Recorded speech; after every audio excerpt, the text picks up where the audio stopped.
Hoje, neste episódio especial, vamos começar a contar a história de uma dinastia. A dinastia do número 7 na aviação comercial. Senta que lá vem história.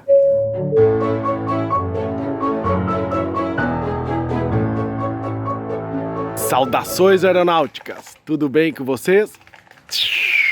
Esse vídeo tem o apoio da Pneu Free, o maior e-commerce de pneus das Américas. E como se não bastasse eles terem os melhores preços e a melhor tecnologia de venda, ainda dão desconto para os inscritos no canal. É só usar o link aí da descrição. Eu estou orgulhosamente vestindo a camisa deles porque eles acreditam no nosso conteúdo de responsabilidade e também têm a mesma responsabilidade ao vender pneus para automóveis. Bem, o avião do qual falaremos hoje é um ícone, uma referência. O santo graal da aviação comercial a jato. E ele veio de uma fabricante para quem ninguém estava dando muita bola. Inaugurada 30 anos antes, a Boeing tinha no seu portfólio importantes aviões civis, como o Boeing 80A, o primeiro avião de passageiros do mundo a contar com comissários de voo, e claro, o avançado Boeing 247, considerado o primeiro avião comercial moderno, mas que foi eclipsado ali pelo genial DC-3. Na década de 30, o gigantesco hidroavião Boeing 314 já ganhava o mundo nas asas da Pan Am, mas a década de 40 viu a empresa se dedicar ao esforço de guerra, criando verdadeiras lendas, como o B-17 Flying Fortress, o B-29 Super Fortress,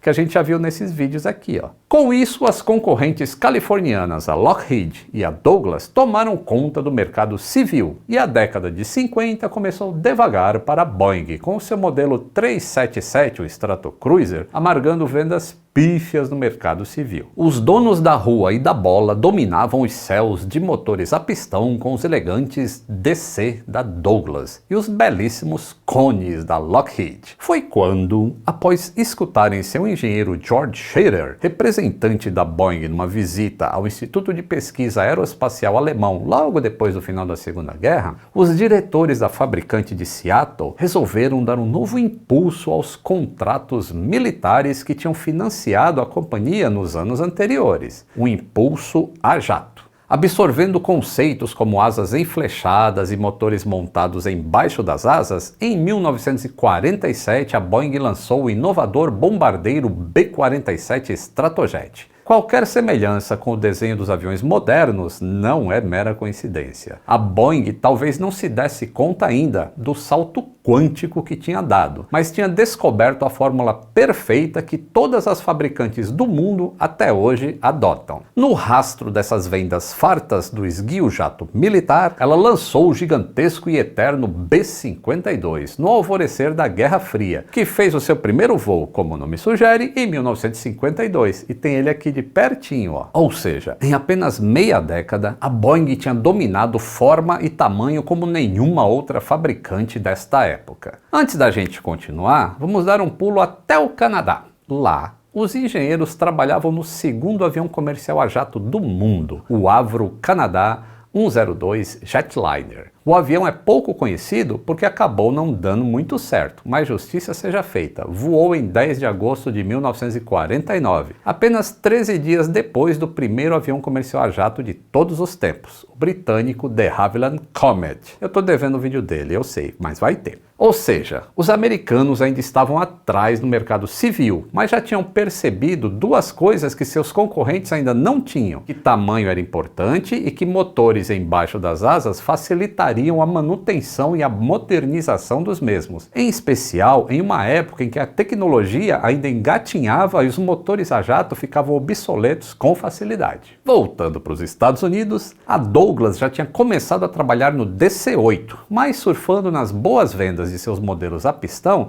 ela não tinha tanta pressa assim. Já a Boeing tinha feito uma jogada de mestre. Depois de fornecer 2 modelos de bombardeiros a jato para a Força Aérea, os seus velhos Stratotankers, que tinham salvado o projeto do 377 depois do fracasso comercial e virariam a base, inclusive para um dia, 2 décadas depois, transportarem as peças dos aviões entre as fábricas da europeia Airbus, tinham ficado lentos para abastecerem os velozes bombardeiros com alcance mundial. Ou seja, com o B-47 e o B-52, a Boeing tinha criado uma necessidade para a Força Aérea. Então, com dinheiro em caixa, ela financiou do próprio bolso o projeto de um reabastecedor aéreo a jato, compatível com as velocidades e altitudes em que voavam seus 2 modelos anteriores. A Força Aérea até abriu concorrência como mando figurino, mas com a faca e o queijo na mão, foi moleza para a Boeing emplacar mais esse sucesso. Em 15 de julho de 54, enquanto o pioneiro europeu atraía os olhos do mundo com seus inúmeros acidentes ainda sem explicação, o Comet, voava pela primeira vez o protótipo do 367-80, ou simplesmente Dash 80, como ficou conhecido. Ele era o ápice de anos de estudos pela fabricante de um projeto que tivesse uso tanto militar quanto civil, um mercado que a Boeing queria, mas que vinha perdendo desde antes da Segunda Guerra, como a gente já viu. O modelo já tinha cliente certo. Como base de estudos e aperfeiçoamento, o Dash 80 daria origem a 2 aviões, o abastecedor militar KC-135 e o Boeing 707, que é o número desse episódio. Mas enquanto o KC-135 era garantido, o sucesso no mercado civil era uma incógnita. Foi quando, em 1955, o piloto de teste Tex Johnston fez uma aparição pública com o avião e fez um tunou com a aeronave na frente de milhares de espectadores. Essa história a gente já contou, tá aqui no EP 206, assiste lá porque é muito boa. O presidente da Boeing, o Bill Allen, não gostou dessa estripulia, mas de fato a manobra ganhou a capa dos jornais da época, o que certamente ajudou a vender o avião e a própria fabricante no imaginário popular. 2 anos e meio depois, em dezembro de 57, com as modificações importantes sobre o protótipo do Dash 80, que inclui uma fuselagem deliberadamente bem mais larga que a da concorrência, voava então o primeiro Boeing 707. No ano seguinte, ele entraria em serviço pela Pan Am, ligando o mundo numa velocidade e capacidade sem precedentes. Afinal, nenhum outro avião do seu tempo tinha 120 toneladas e levava 150 passageiros a 900 km por hora atravessando oceanos. E até o final daquela década, a dobradinha com o DC-8 da Douglas iria eclipsar de vez os fabricantes europeus, garantindo a hegemonia americana no mercado a jato de longo curso pelos próximos 10 anos. Mas, como em toda inovação, o 707 passaria maus bocados durante a adaptação dos pilotos acostumados aos lentos e dóceis aviões da geração anterior. Uma das características indesejáveis dos aviões a jato com asas inflechadas é um efeito aerodinâmico conhecido como Dutch Hall, que é o balanço ali do alemão quando está bêbado. Uma leve oscilação, que é geralmente induzida com o leme ou com os ailerons, faz com que a aeronave ganhe um movimento lateral em forma de 8, que, se não for controlado de alguma maneira, em alguns modelos pode tornar o voo insustentável. Um dispositivo que é chamado yaw damper é o responsável por manter o Dutch Hall sob controle. E durante um dos voos de aceitação pela Braniff, quando a aeronave já estava em serviço há quase 1 ano, os pilotos em treinamento colocaram controle excessivo durante um teste com o yaw damper desligado. O erro foi contornado, mas a recuperação foi tão violenta em cima da certificação que 3 dos 4 motores se separaram das asas e durante o pouso de emergência que se seguiu, 4 dos 8 ocupantes faleceram. Mas com o tempo o projeto se mostrou confiável e o principal, muito superior a qualquer concorrência. Voando mais rápido, mais longe, levando mais gente que qualquer outro jato da sua época, ele iniciou uma verdadeira revolução nos céus. O cliente lançador foi a Pan Am, indo de Nova York até Paris, com uma escala em Gander, na Terra Nova. Foi em 26 de outubro de 1958, moçada. A Pan Am tinha sido a primeira cliente a encomendar o jato. 20 unidades ainda lá em 1955. A maioria dos seus concorrentes, que confiavam mais na fabricante líder de mercado até então, a Douglas, decidiram esperar pelo DC-8. Ele veio 1 ano depois, quando o 707 já estava bem estabelecido. Mas por trazer motores e um design mais eficiente, com maior alcance, obrigou a Boeing a redesenhar as asas e remotorizar o 707. A versão 320 acabaria sendo superior ao concorrente californiano. E no total, dos jatos de primeira geração, o 707 venderia mais de 1.000 unidades ao longo dos anos seguintes, quase o dobro do que vendeu o DC-8. Uma liderança mundial em jatos comerciais que em números absolutos dura até hoje. O 707 tinha feito a Boeing virar o jogo. Nascido também como projeto militar, ele serviria a diversas forças aéreas do mundo, tanto como um reabastecedor original, como em versões de vigilância e transporte, inclusive de presidentes, incluindo aí os brasileiros e americanos. Quem não lembra do sucatão, né? Mas foi nas linhas aéreas do mundo todo que ele brilhou. Com sua cabine larga o suficiente para acomodar 6 assentos por fileira, conquistou primeiro os australianos, a quantas pediu e a Boeing atendeu, criando uma versão especial com alcance ainda maior. No Brasil, a Varig usou o 707 em todas as suas rotas internacionais, mas com um desempenho de segurança preocupante. Em agosto de 61, a Varig assumiu a Real Aerovias, e entre as linhas da companhia estava uma que ligava o Rio de Janeiro até Los Angeles. Em novembro daquele ano, a Varig colocou o Boeing 707 nessa rota, com escalas em Lima, Bogotá e Cidade do México. 1 ano e 9 dias depois ocorreu a primeira grande tragédia da Varig na era do jato. Em 27 de novembro de 62, a tripulação do Vitor Juliette Bravo cometeu um erro de navegação na aproximação para o aeroporto de Lima, no Peru, e a aeronave se chocou com uma montanha, vindo a matar todos os 80 passageiros e 17 tripulantes, o que abalou a logística e a imagem da empresa de maneira furtiva e drástica. Mas a Varig se recuperou.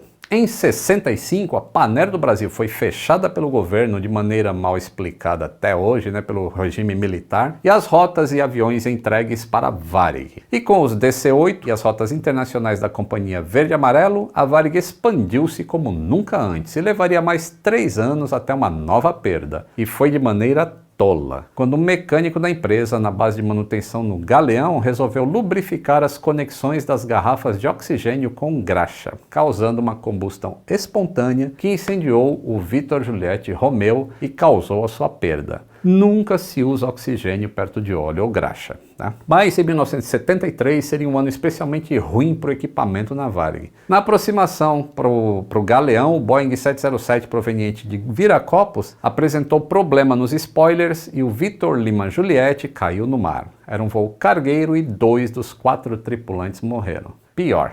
Aliás, bem pior. Seria pouco mais de um mês depois, quando no incêndio que se iniciou em um dos toaletes, provavelmente por um cigarro, e não conseguiu ser apagado a tempo pelos comissários, o Vitor Juliette Zulu precisou fazer um pouso de emergência em Orly, em Paris. Dos 117 passageiros a bordo, apenas um sobreviveu. Essa história está completa aqui, ó. Dos 17 tripulantes, 10 sobreviveram, refugiando-se na cabine de comando. 6 anos se passaram até que tivéssemos o famoso sumiço do Vitor Lima Uniforme, que decolou de Narita num voo cargueiro com destino a Los Angeles. E logo depois, a comunicação com os órgãos de controle de tráfego aéreo sumiu para sempre na noite do Oceano Pacífico. Essa história tá aqui, ó.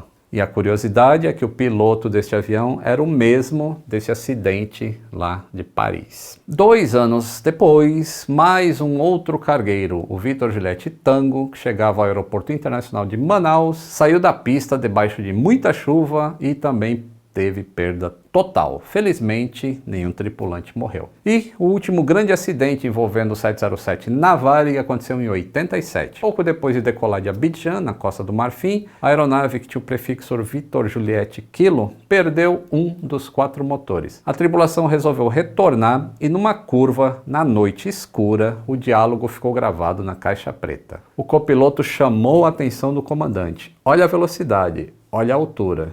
E o mesmo respondeu: o meu horizonte artificial pifou, mas não tinha pifado. O indicador de atitude do avião estava funcionando perfeitamente. É que o avião estava praticamente de cabeça para baixo voando rumo à floresta, num clássico caso de desorientação espacial. Somente um passageiro entre todos os 50 conseguiu sobreviver. No total foram 20 aeronaves do modelo Boeing 707 de várias séries que a Varig operou durante 30 anos. Desses 20, 7 se perderam em acidentes. Será que o 707 foi especialmente azarado na Varig ou esses números são reflexo de uma época onde números bem mais frouxos de segurança eram aceitos? Cerca de 15% dos Boeing 707 fabricados foram perdidos em acidentes, com 147 perdas em acidentes das 1.010 aeronaves produzidas. Na Varig, esse índice chegou a espantosos 35%. Isso é o dobro da média mundial do modelo e 8 vezes mais do que a contemporânea Panam, que perdeu meia dúzia de Boeing 707 em acidentes, mas ao invés de 20, ela operou 137 modelos desse avião. É como se qualquer companhia grande brasileira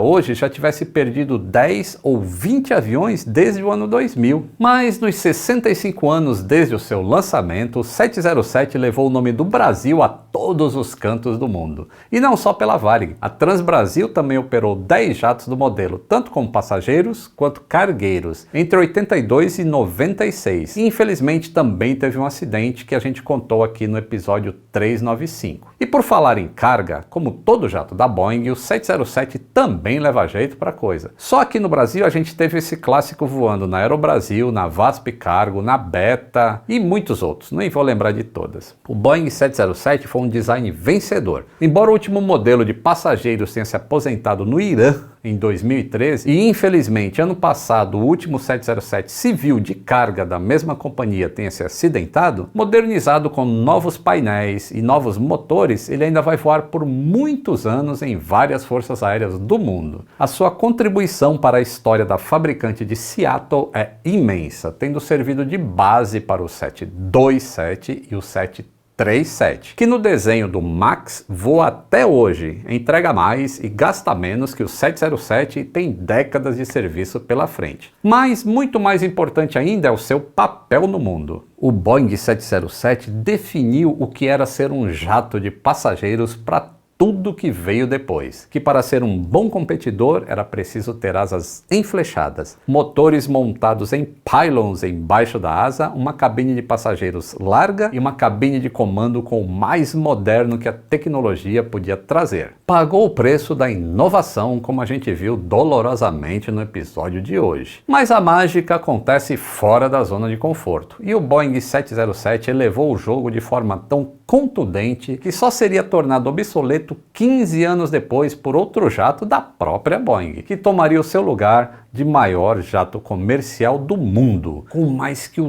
dobro do tamanho. Mas essa história a gente só vai contar daqui a 40 episódios. Vou deixar aqui na miniatura do lado, um vídeo do 707 que perdeu um pedaço da asa e ainda assim pousou em segurança. E também o outro vídeo que é o Tonneau com o 707. Deixe o like se curtiu, se inscreva no canal se não for inscrito, apoie o canal se puder por apenas R$ 2,99 por mês. Um grande abraço e até o próximo voo!